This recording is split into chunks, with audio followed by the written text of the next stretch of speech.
नशीब राहिलो तेव्हा आता जी चिल्लर फिरते ना बाजारात आम्हीच केलं ती पुढे नव्हती, त्यांना पर्यटन विषय पण माहित नव्हता, काय माहित नव्हतं.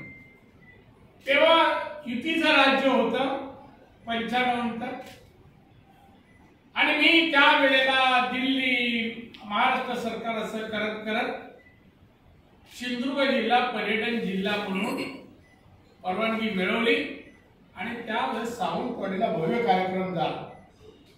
मनोज जोशी मुख्यमंत्री म्हणून, गोपीनाथ मुंडे उपमुख्यमंत्री म्हणून हजर होते आणि जाहीर झाला.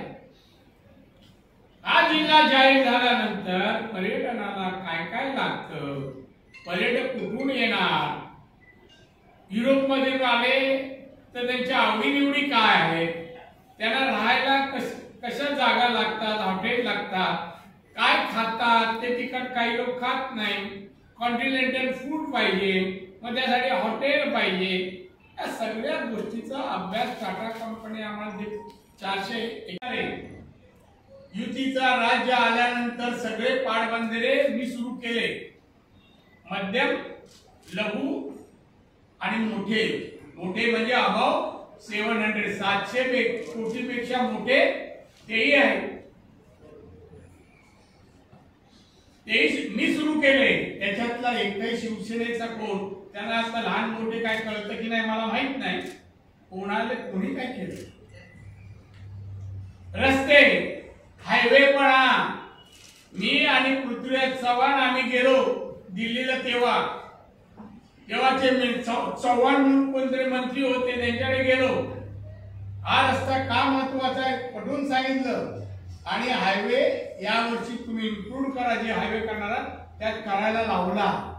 आणि त्यानंतर लगेचच निवडणुका झाल्या, आमचे नितीन गडकरी मंत्री झाले आणि नितीन गडकरींनी ही सगळी उद्घाटन केली.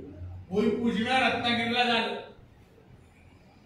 तो आता दिसते तुम्हाला रस्ता ना, तो मी मंजूर करून घेतला. नितीन गडकरींनी त्याच्यावर जे काम केलंय, तरतूद वगैरे केली.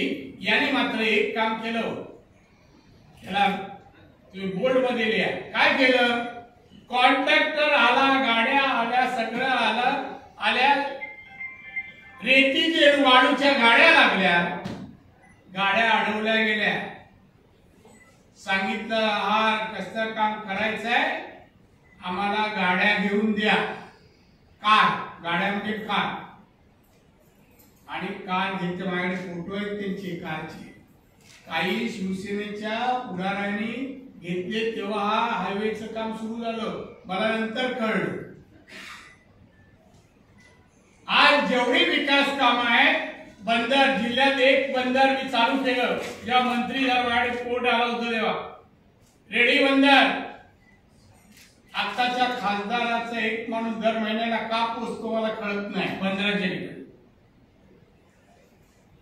काय पडल्याशिवाय तिथून हलत नाही, काय पडतं मला माहित नाही. हे काय विकास कामात पैसे खातात, या राज्यात कायदाही आहे घटनेप्रमाणे आणि प्रथा परंपरेप्रमाणेही हे राज्य चालतं. कायदे एवढंच महत्व आपण प्रथेला देतो, इथे चांगला असं अशा प्रकारे कार्यक्रम जो राज्य पातळीवरचा आहे, सरकारचा आहे, हा त्या देसायांचा घरचा नाहीये, त्या मुलाचं लग्न नाही करत. तर त्याने अशा वेळेला मुख्यमंत्र्याला आमंत्रण देताना विरोधी पक्ष नेत्याला बोलवलंच पाहिजे, मान ठेवलाच गेला पाहिजे, पण तो नाही ठेवला हे आमचं म्हणणं आहे. त्यावरून कायदेशीर जरी काय कुठली पनिशमेंट नसली तरी पण यांची नीती काय आहे हे दिसून आलेले आहे लोकांना, तेवढं पुरेसं आहे. आज त्याचं दरडोई उत्पन्न आता या वर्षी वाढलं असेल, पण गेल्या वर्षीचं उत्पन्न 1,95,000 आहे. राज्यात सिंधुदुर्ग जिल्हा 5व्या क्रमांकावर आहे.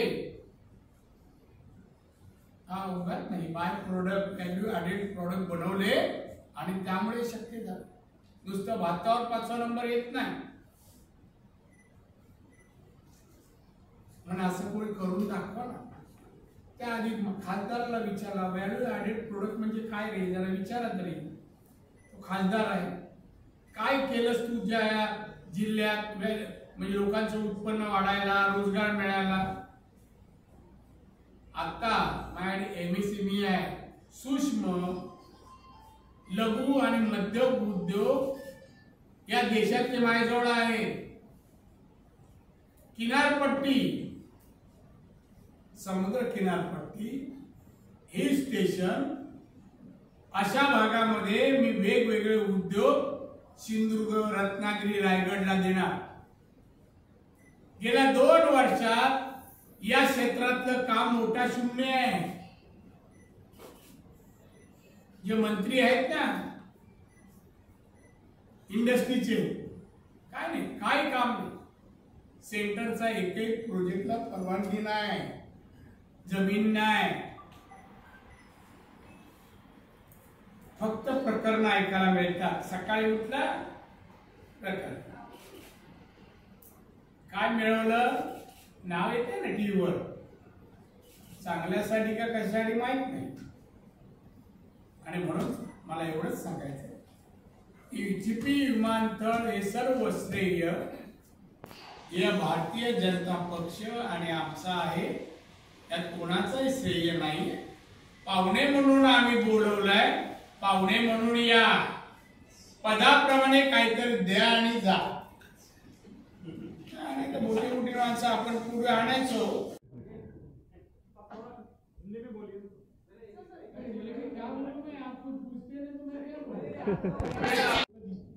प्रचंड सात एका रस्त्यात झेंडे 2 घेऊन एका कोपऱ्यात आमच्या गाड्या बघून, या देशाला विकास कोणत्या मार्गाने कसा करावा हे सरकार लोकांसाठी आहे, शेवटच्या लोकांच्या माणसापर्यंत आहे, व्यक्तीपर्यंत आहे. हे दाखवून दिले. अनेक योजना त्यांनी जाहीर केल्या, त्याचा लाभ आज जनता घेते आहे, महिला घेत आहेत. काल परवा त्यांच्या राजकीय परिस्थितीला 20 वर्ष झाली. त्यांनी कसे ते त्यांच्या आयुष्यात त्यांनी वाटचाल केली याचा इतिहास आलाच नाही. मी लेख लिहिलं महाराष्ट्र टाइम्समध्ये परवा, त्यांच्याबद्दलची माहिती. तुम्ही आधी सिंधुदुर्ग पाहिला, कुठल्या तुम्ही अरे नाही, कागद सोडव दाखवा. सिंधुदुर्गात 600 रुपयांनी एकर असं अशक्य आहे. मी एकदम ज्या त्या तेवढ्या मार्गाला पण जागा खरेदी केली ना MIDC, त्याला पण मी पैसे एवढे वाढवून दिले. हा परवड हे संशय आमचे नेते आहे. शिवसेना क्या क्रेडिट लेने की कोशिश कर रही है क्या दादा, और आप लोग क्या क्रेडिट? शिवसेना का कोई हालत में क्रेडिट नहीं मिली. कल आपको जानकारी मिल जाएगी. क्रेडिट भारतीय जनता पार्टी को ही मिलेगी. वहां के लोग उनको ही चाहते हैं. अगले टाइम वहां शिवसेना का MP भी नहीं रहेगा, एक MLA भी नहीं रहेगा. कार्यक्रम इतना बड़ा और पत्रिका इतनी छोटी. नहीं, न्यूज़पेपर इतनी बड़ी निकालने के लिए MIDC सक्षम नहीं है. लखीमपुर के इंसिडेंट के बाद, जो लखीमपुर की जो घटना हुई उसके बाद इस बंद का आयोजन किया है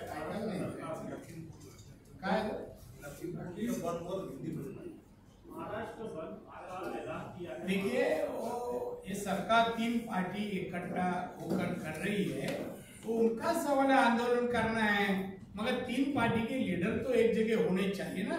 अभी उस तरह का वातावरण उन लोग में नहीं है 3 पार्टी इकट्ठा होने के लिए. जब होएंगे करेंगे देखे रहेंगे. दादा, कोंकण में बीजेपी अगली बार कहां देख रहे हैं, और कोंकण के जरिए मुंबई और ठाणे महानगर पालिका में किस तरीके का बीजेपी का प्रदर्शन होगा? अच्छा होगा, थैंक यू. हमारे फेवर में होगा. Thank you.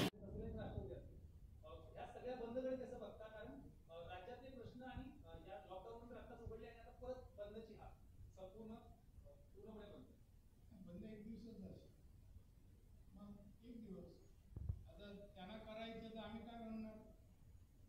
दुःखात अजून एक क्षण बनचा सेलिब्रेट होईल.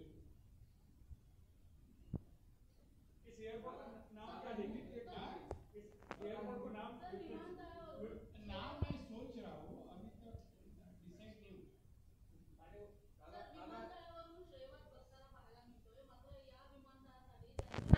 तुमच्या भाषेत म्हणजे राडा अमुक राडा करायला माणसं पाहिजे. आमच्यावर हजारो आहे, हे चटणीपुरते पण नाही. आम्ही दुर्लक्ष करतो. ज्यांची ताकद नाही त्यांच्यावर आपण लढत नाही. काहीतरी बरोबरचे लागतात ना. माझा प्रश्न असा होता की मागच्या वेळेला जे काही झालं ते आता होणार नाही.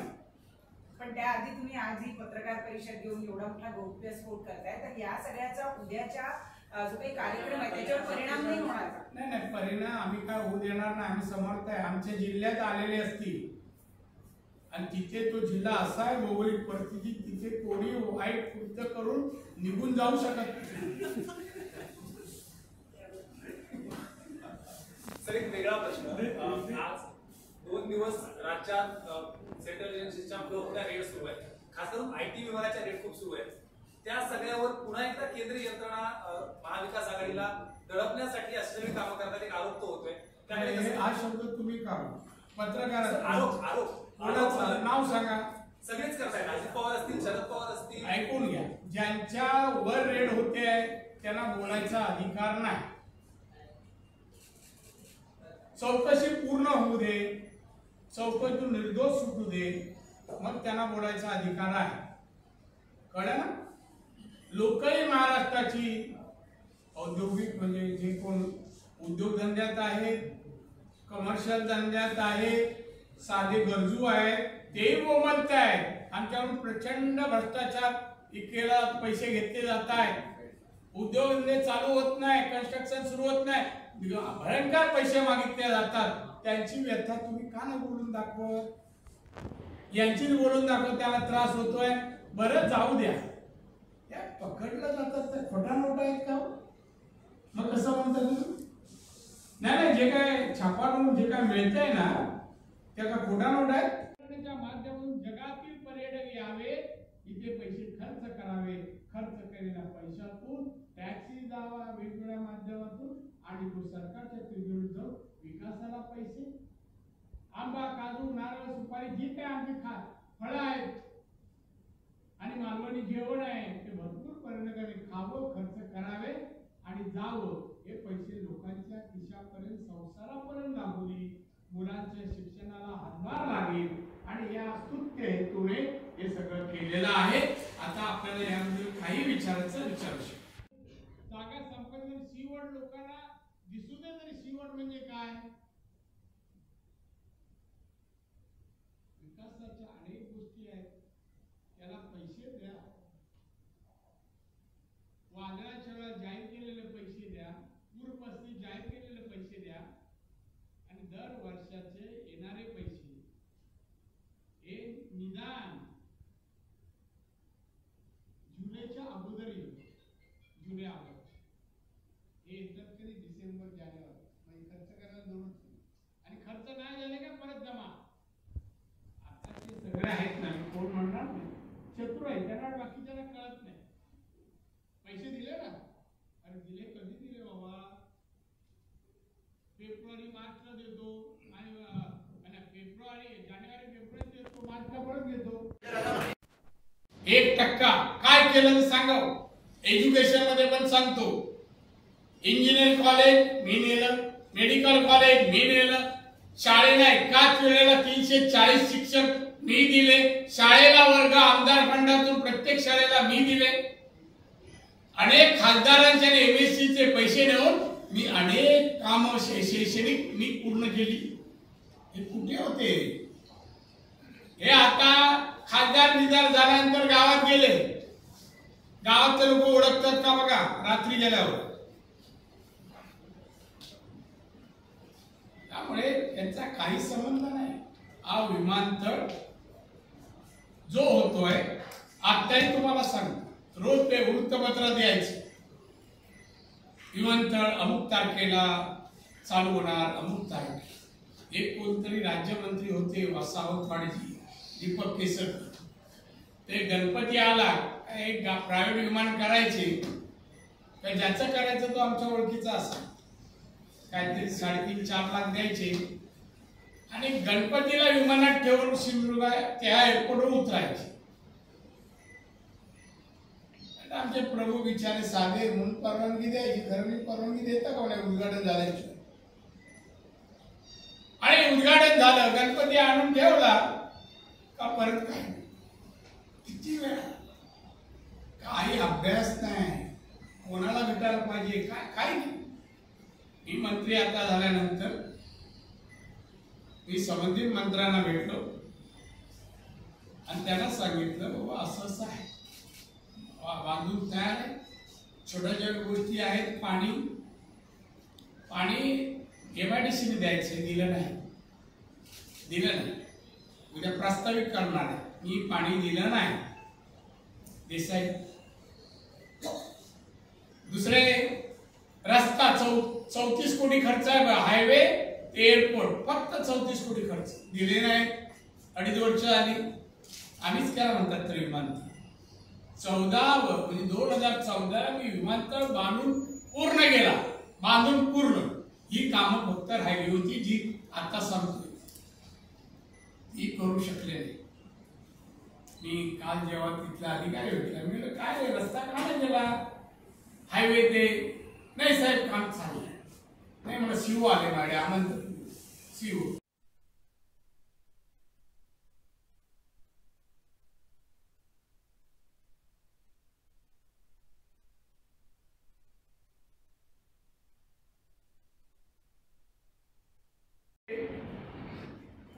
औद्योगिकरण झालेलं नव्हतं, अशी परिस्थिती होती आणि मी आमदार झालो. त्या जिल्ह्याला दरिद्री जिल्हा असे काही लोक संबोधायचे. मी गेल्यानंतर एक सांगितलं बाबा या जिल्ह्यातला मी एक आमदार आहे, तुम्ही दरिद्री जिल्हा म्हणू नका, मी हा जिल्हा विकसित करून दाखवेन. आणि त्यानंतर मी त्या जिल्ह्यासंबंधी टाटा कंपनीकडे तो जिल्हा कोणत्या कारणाने विकसित करावा हे मी 95च्या दरम्यान टाटाकडे काम दिलं.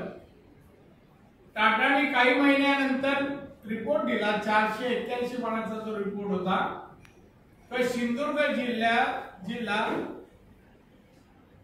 विकसित करायचा असेल तर या गोष्टी कराव्या लागतील. विमानतळ देशात बनवणार. मी महसूल मंत्री होतो, मी प्रफुल्ल पटेल पत्रकार आहे. सिंधुदुर्ग जिल्ह्यात कुठल्या ऍक्टिव्हिटीज रत्नागिरीच्या कधी मी यांना पाहिलं नाही. लेख लिहितात लोकसत्ता कधी आणि ते लोंढे पहिल्या दिवसापासून विरोधात. मी हॉस्पिटल आणि कॉलेज बांधायला घेतलं, हे 4थं वर्ष आहे, कॉलेजचं 1लं वर्ष आहे. जेव्हा सिमेंट रेती पडली साईटवर पहिल्या दिवशी कॉलेज बांधायला, राणेंचं बेकायदेशीर बांधकाम, लोकसत्तार बातमी दिली, फोन केला, तुम्ही कशाच्या आधारे म्हणता, आणि परवानगी आहे पाच तरी, ही जागेचा 7/12 बांधकामाची परवानगी आहे काय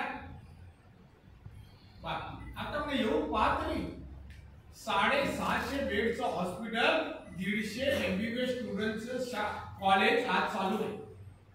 तर त्या जिल्ह्यात काय नाही, काही करा उलटच आहे. आता ते आमंत्रण पत्रिका पाहिजेत ना तुम्ही, संकुचित किती असावं हे बघ.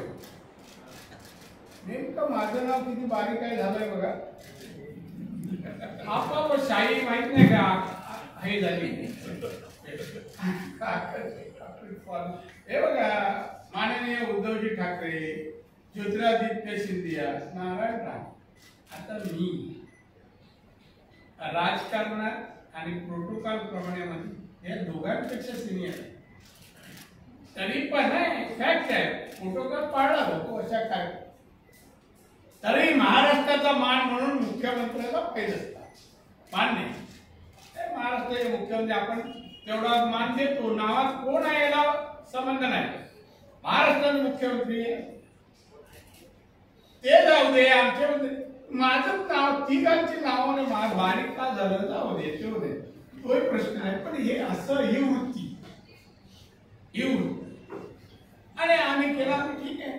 आज संतोष सिंधुदुर्ग जिल्ह्याच्या एक तरी बाबा मध्ये नको रे हा कोण आहे मगर अभी MIDC उनके हाथ में होने से वो जो प्रोग्राम है जो बनाया ना वो उनका अधिकार था. कहाँ भी ऐसे एयरपोर्ट बोलो या कोई भी प्रोजेक्ट शुरू होता है स्टेट में या कंट्री में तो वहाँ का अपोजिशन लीडर होता ही है. चीफ मिनिस्टर होगा तो अपोजिशन लीडर होता ही है. मैं समझा नहीं ऐसा क्यों किया. मैं कल बात किया देवेंद्र फडणवीस से. मैंने क्या करे तो बोला नहीं लोगों के हित में है अपन इसमें कुछ करने का नहीं. आंदोलन ये नहीं मगर ये गलत है. ये सबको जीत उठती है